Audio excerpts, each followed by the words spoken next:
OBC समाजाच्या आरक्षणाला धक्का न लावता मराठा समाजाला टिकणार अनेक वेळा आम्ही बोलतो तरी सुद्धा काही संभ्रम शंका कोणी या ठिकाणी मनात लोकांच्या निर्माण होतात त्या होऊ नये आणि म्हणून मराठा समाजाला टिकणार आणि कायद्याच्या चौकटीत बसणार आरक्षण देण्यात येईल।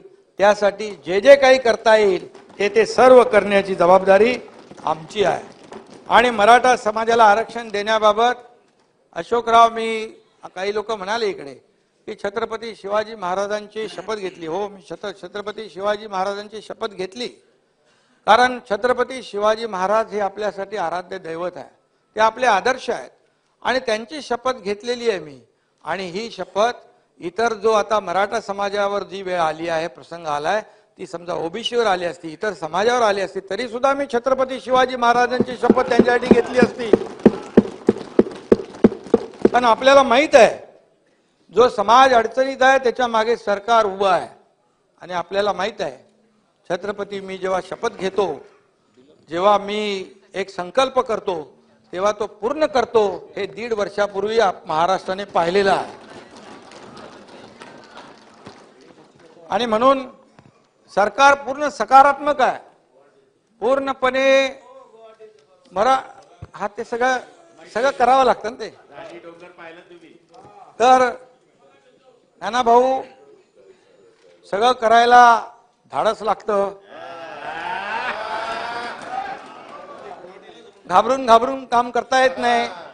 अरे डू ऑर डाय। त्यामुळे हे जे लोकांच्या मनात होतं या राज्यातल्या जनतेच्या मनामध्ये होतं आमच्या बाळासाहेबांना अभिप्रेत होतं ते एकनाथ शिंदेने केलं आणि 1.5 वर्षात या सरकारने केलेली कामगिरी तुमच्या समोर आहे। ठीक आहे ते आले ना तो सोबत आहेत ना आमच्या।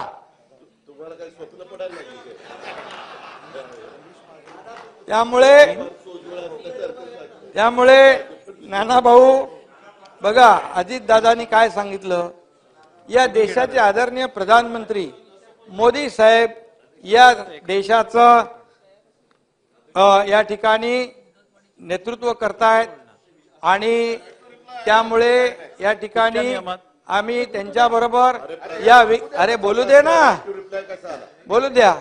आणि म्हणून विकासाबरोबर अजितदादा आलेले आहेत आणि म्हणून मी आपल्याला सांगू इच्छितो की जे आपण कुणाच्याही मनामध्ये संभ्रम बिलकुल राहता कामा नये।